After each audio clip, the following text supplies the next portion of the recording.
So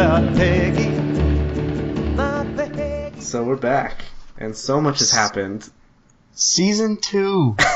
For the 3 of you people that didn't unsubscribe at the end of Season 1. We begged and pleaded, and if you're listening now, you did something right. You can follow instruction. Yeah. Blindly. That's all we want. That's all we want. And we want sheep. So since we've been gone, Avril Lavigne has died. Oh my god, that was a... There's been a lot of things to break the internet the last couple weeks year, but that was probably my favorite thing. Oh yeah. Yes, Avril Lavigne is dead. I didn't see it coming, did you? No, but I, honest to God, I was like, this is a... I enjoy conspiracy theories. They're all fun, usually. But this one, I thoroughly believe. Like, I'm dead set that she's actually dead. What's the girl's name who supposedly replaced her, Melissa? People keep tweeting at Avril Lavigne calling her Melissa. That's hysterical. Twitter is just the best that I think social media has to offer. I agree. It's just like, especially like after like today, we're recording on the what did Trump tweet today? I read it as Kofifi or Fefe, but the first time I said it out loud, I said Kofifi, so I don't know how it's pronounced. Yeah, I mean, it could go either way. I'm sure it'll be in the dictionary next year. It's going to be the 2017 word of the year. Oh, it has to Just be, mark right? it down, yeah. Yeah, but, like, that also broke the internet. But, like, both for the Avril Lavigne and that, Twitter is just so witty, and it's just so quick, and it is ruthless. Yeah, oh man, some of that stuff is so funny. Alright, should we get into the order of business here? Let's do it. Let's do Season 2. Let's do it. Alrighty.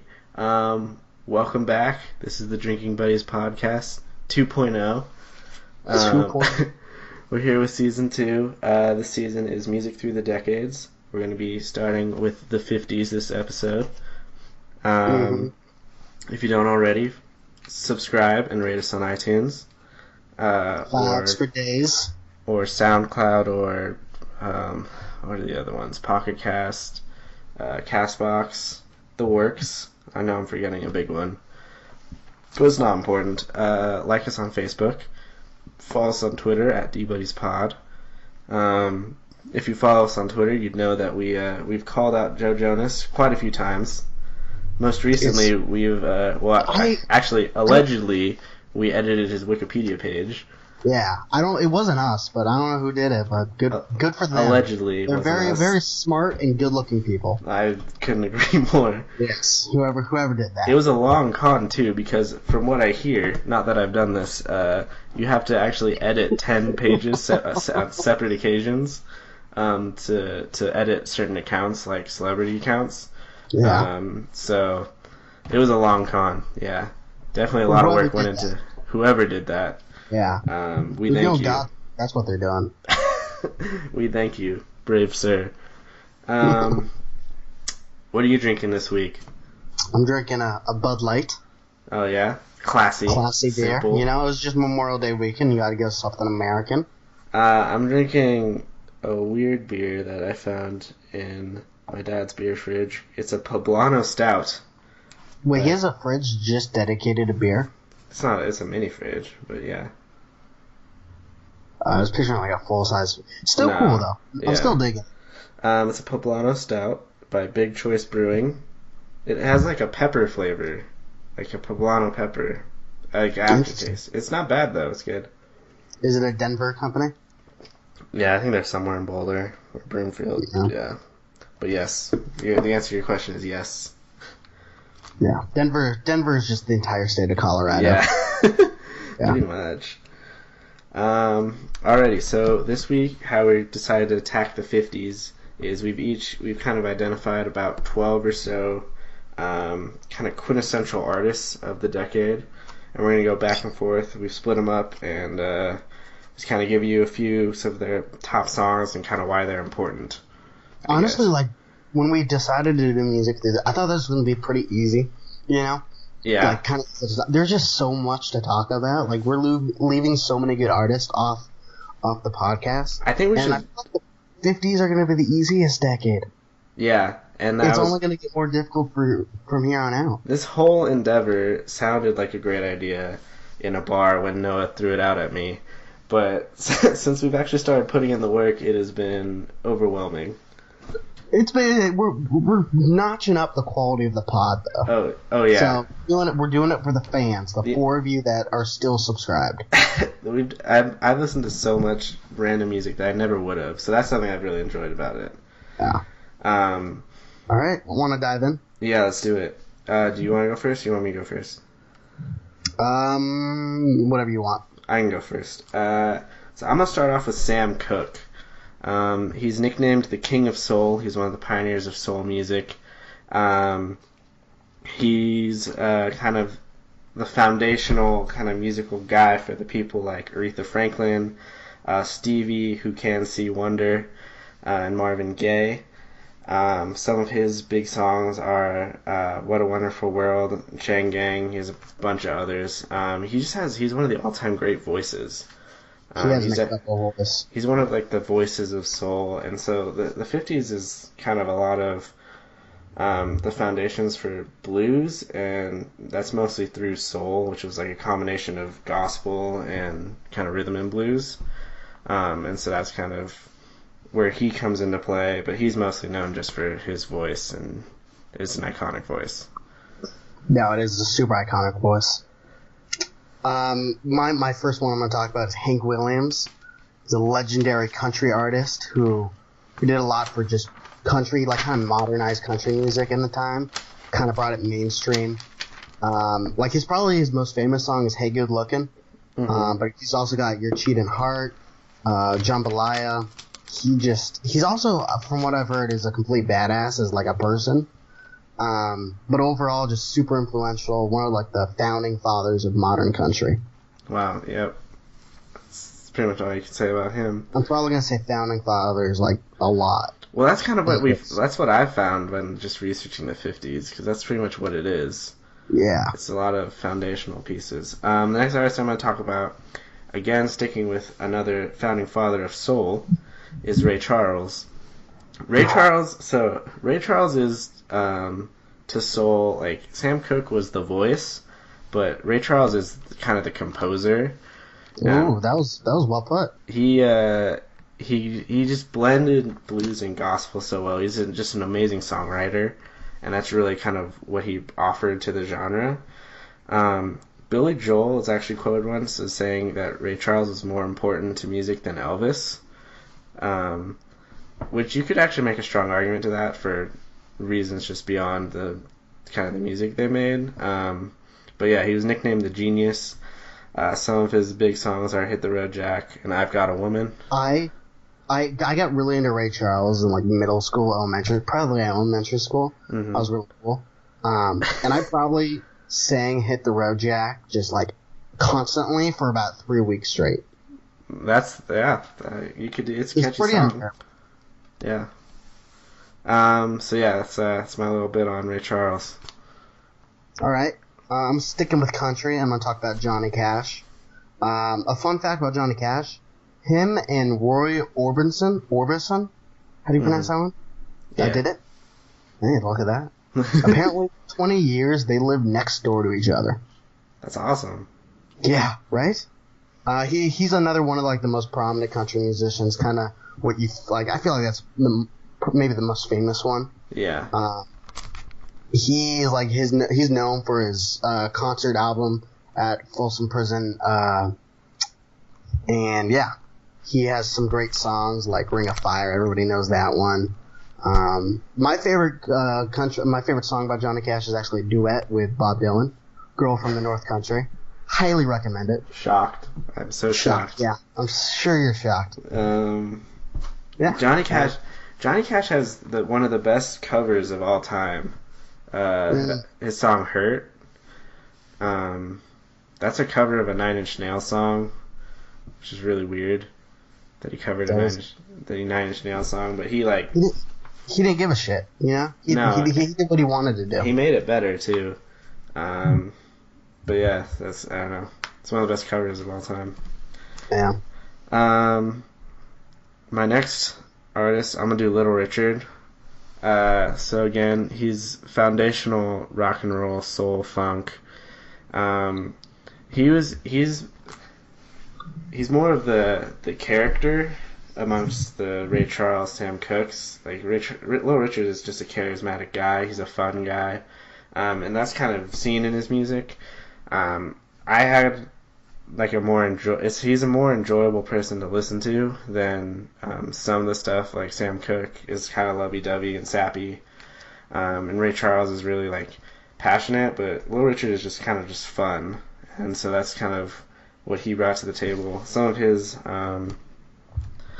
best known tracks, Long Tall Sally and Tutti Frutti, and Sam Cooke credited him a lot for building up soul music and what it eventually became. Yeah. I'm going to talk about Tony Bennett, and I'm not going to talk about any of his music. I'm only going to talk about Tony Bennett and Lady Gaga. I knew you were going to do that. Because that's like my favorite friendship, like in the like public world. It just doesn't make sense. Like when you look at like Lady Gaga and like Poker Face and all of those like really poppy songs, good songs, I like them. But like him and her and Tony Bennett, they have like a really weird relationship. Yeah. Yeah. It's just interesting, and it makes me respect Lady Gaga even more. Yeah, yeah, we've covered her on the show before, and yeah, she's a talent. She's a talent. Next up, I want to talk about Nina Simone. She's classical jazz, blues, R&B. She's known for kind of being involved in the civil rights movement. And part of the reason for that was she applied for a scholarship at this music institute, and she was rejected pretty much for her race. So that's kind of how she got on the civil rights track. She was born Eunice Wayman, and she changed her name, and this is my favorite. I wonder why. It's a terrible name. But the reason's actually hilarious is because she wanted to disguise herself, because she would play at like bars and stuff. She's the daughter of a preacher, and their family saw her as playing the devil's music. So in order to like hide their shame, she like changed her name. That's like the same thing. Like, you know the band Kiss. Yeah. And like all their makeup. I heard a story like they wore their makeup because like they were performing at a bar and their parents weren't letting them like do that type of thing. Mm-hmm. So they had to put on makeup so they couldn't tell it was That's their kids. Awesome. Yeah. Yeah, I'm sure we'll talk about Kiss later on the show because they were. Oh, I got some opinions on Kiss. I'm curious now. They're incredibly overrated. I just don't think they're very good. I got an opinion on that whole era of rock. Okay, we'll get. Yeah, I think I see what you're saying, but they like so many people liked them that they're noteworthy. Like good bands later on like looked up to them. I don't know why, but they did. It's weird. Yeah. There's a weird thing there. Yeah. All right, oh no, it's your turn. Frank Sinatra. He made it big in the 40s, but like he kept putting out music for years. So I figured I'd just throw him in there. Mm-hmm. Tried to kill himself once. That's a fact. Not very fun, but it's a fact. Not a fun fact. In the age of racism in like the 50s and Jim Crow, apparently he was like not racist at all. Like he helped promote black music. Was actively against racial discrimination and prejudiceness.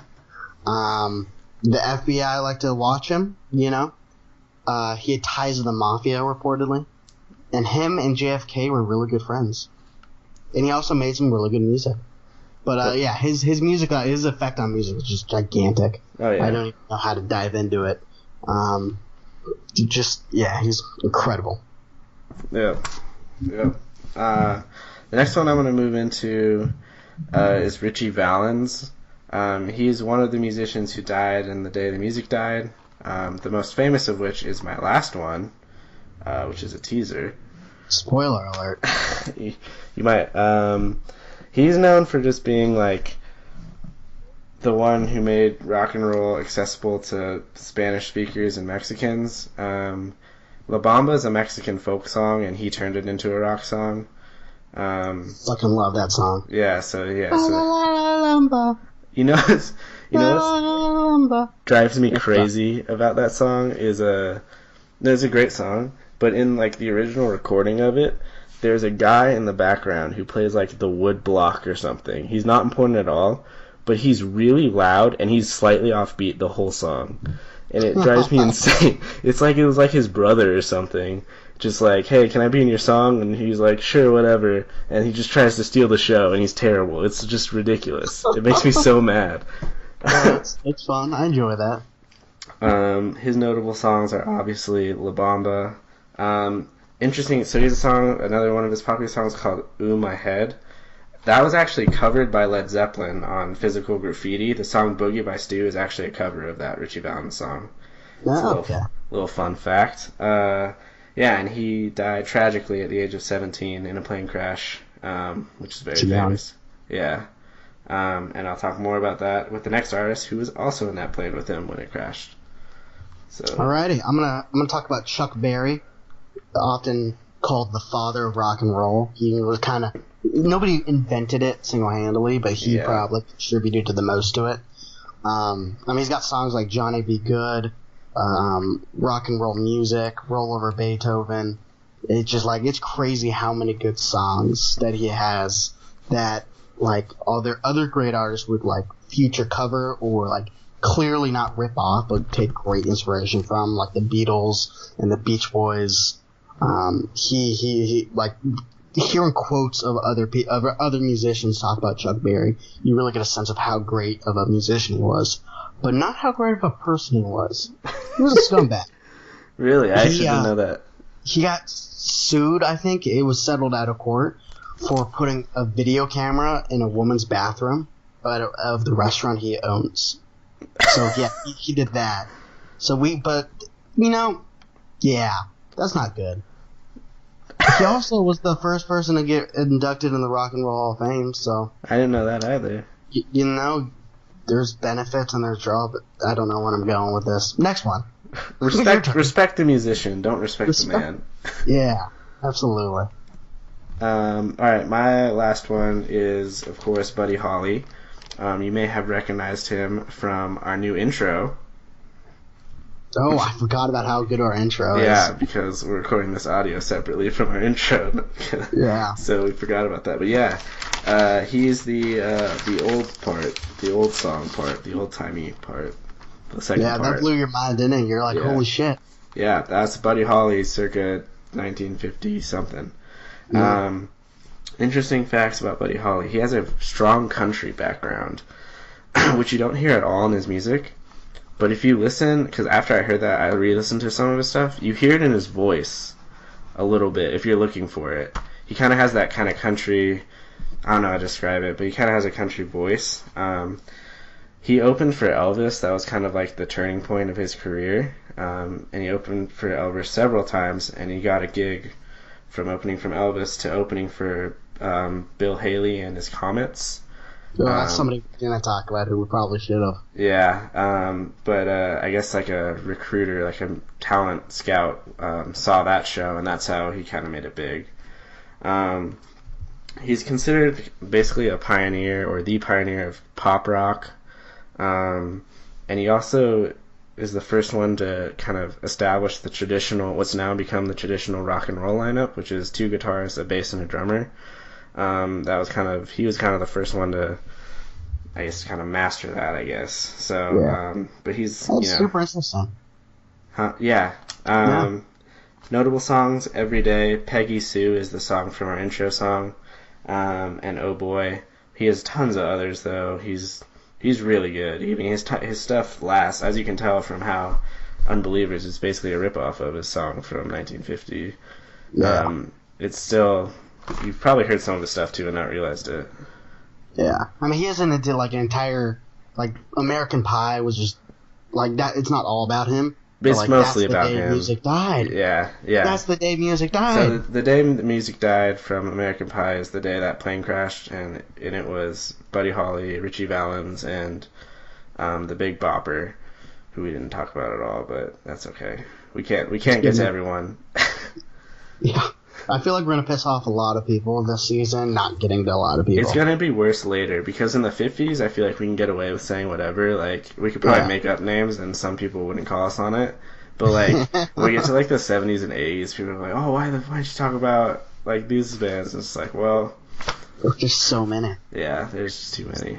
Yeah. All right, and the last one, of course, is it has to be Elvis Presley. I feel like he's the king of rock and roll. He is just so like I'm not a huge Elvis fan, but there's just so many classic songs. Like "Suspicious Minds" is one of my favorite songs. Well, just in general, "Can't Help Falling in Love," "Jailhouse Rock," "Hound Dog," "In the Ghetto" is a classic. Always on my mind. It's crazy. Yeah. And he brought rock and roll to a new level in terms of popularity, in terms of the audience who was listening to it. Before Elvis, it was some white people listened, but it was mostly a black audience. But Elvis kind of broke that barrier down, only because he was white, not anything he specifically did. Yeah. But he did it well. He was still like a great musician and performer. He embodied the sex symbol that is rock and roll. Is what you think of? He that's part of the reason he's so controversial. A couple fun facts. Really good friends with Johnny Cash. And on his 11th birthday, Elvis received a guitar, which he was very disappointed because he really wanted a bike. That's hilarious. So, thank God he got the guitar, right? Yeah. Oh, just wait till I talk about Van Halen. I have a story that'll blow your mind. Oh, I'm excited. Unless you know it, but I don't think most people don't. Alrighty. But it's kind of of the similar nature. But yeah, that's totally cool.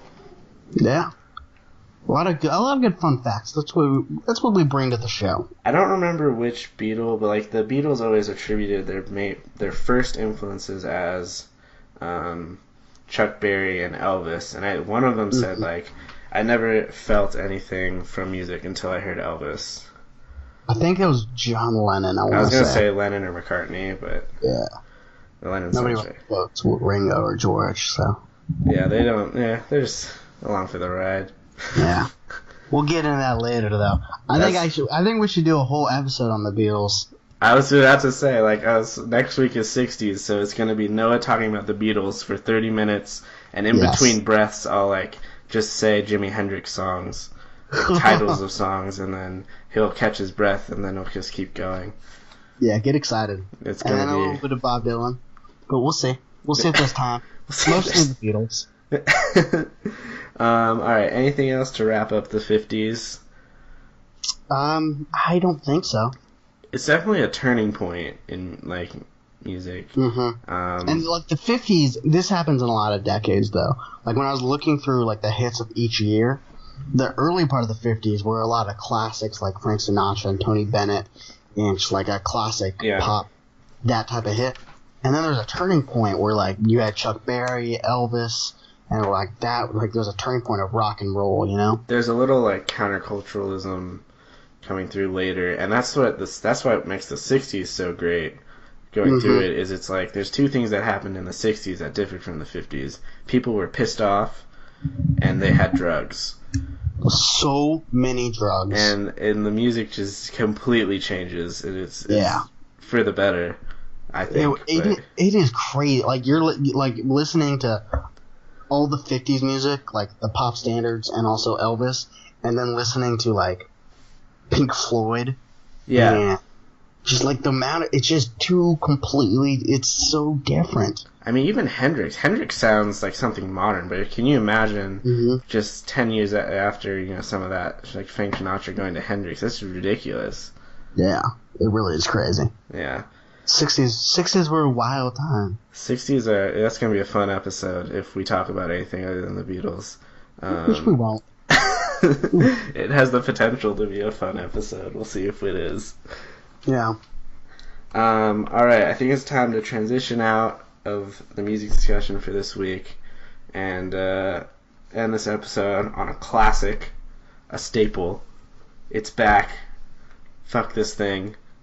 Fuck This Thing will always be here. It's like a cockroach. It will survive a nuclear blast. Yes. I feel like it's the thing that kind of it's a good closure to the episode, you know, ending on a note of rage and frustration. Yep. Do you want to go first, or do you want me to go first? I can go first. All right, do it. So my fuck this thing is the NBA playoffs this year, because they have just been awful. I'm sure the finals, we're recording this before Thursday, so the finals haven't started, so I'm sure the finals are going to be incredible. But the playoffs have just been so shitty. Just like, has there been a Game 7? There was one. Maybe. I don't know. I don't remember. It was one, but like everyone knew it was irrelevant because it was the winner played the Cavs in the conference semis. Right. It's been a rough playoffs, I feel like. And the Clippers lost, and we're going to lose everybody. So that doesn't help either. The thing about the NBA is, like, the way their playoff structure is, it's like the best team's going to win. Yeah. So if you don't enjoy that, you're not going to enjoy the playoffs. But, and I don't really enjoy that. I understand enjoying that, but I like it when the best team doesn't always win. Yeah. But also, I want the games to be close. You know, I want the series to go deep. They should make the first round best of 5, first of all. Yeah. That would help just so much. Yeah. In my opinion, but that's a topic for a different episode. But yeah, NBA playoffs this year, NBA playoffs 2017. Fuck those things.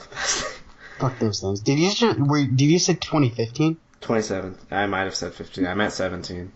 All right. Fuck the 15 playoffs too. You know what? Yeah. Yeah. All right. Mine is from back from actually when we were still in school. So we had a class, and some professors do this during the day of the final. We just turned in our final papers and kind of talked about them. We were only there for like a little bit, but we had a participation grade, and so some professors do this thing where they like make you grade your own participation. And so I think our score, our participation score is out of 50. So the deal was we scored ourselves out of 25, and then he'd score us out of 25 and just combine them. And he told us it would be like no questions asked if you think you got a 25 and you never talked. You had to write like a 2-sentence explanation, I think, but he wasn't going to change it unless it was like just a heinous, like you never showed up and then gave yourself 25. Yeah. Anyway, there's a girl in the class who talks so like every day. To the point where it was like a little annoying. Like she was trying to show off to the professor, and she would like talk to him during breaks, and like I got the impression the professor was just like, stop talking to me. Like you've talked to me for, it was a once a week 3-hour class, and you talked to him for throughout the 3-hour evening every single week. She was having to be sitting like kind of next to me in front of me, and I was just kind of, I wasn't looking to see what she graded herself was, but she was just right in front of me, so I saw it. And when I saw it, I just got absolutely enraged, and I had to do a double take, because I was thinking to myself, literally when he told us that we had to grade ourselves out of 25, my first thought was, the only person in this class who should actually get a 25 is this girl. Like, me and everyone else should probably just put down like 24 or whatever, which is what I did. And, you know, just call it, write a couple sentences like I always showed up. I talked in small groups. That's what I wrote. Yeah. This girl gave herself a 21 out of 25. Oh, what a loser. It's just I hope the teacher didn't bump it up. I was like, she deserves that. She was the only person in the class who deserved a 25. She didn't give it to herself. Like, I don't know why. I got a similar story. Inverse though. In one of my classes, fall semester last year, it was at 9 a.m. in the morning. So I missed a couple classes. Not a ton. Probably like 3 or 4 through the whole semester. Yeah, that's not a lot.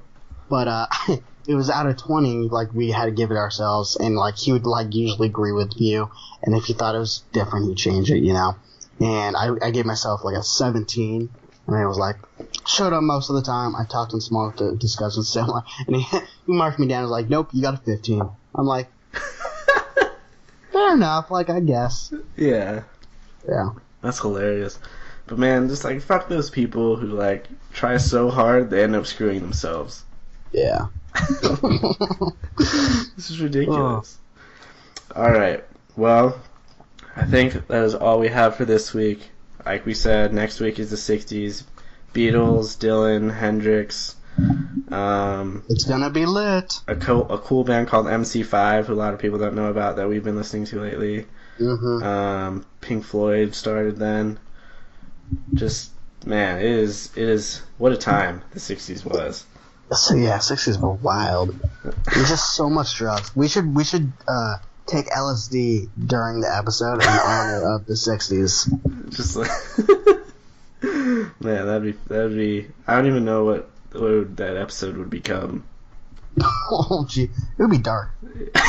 What like the greatest thing in the world? I don't know. There's a wide range. There's a very wide range. All right, I think that's all we got for this week. Until next week, have a great week, everybody. See you later.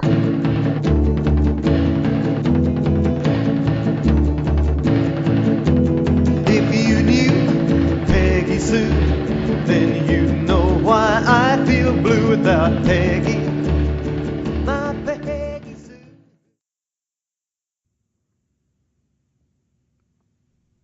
Bitch.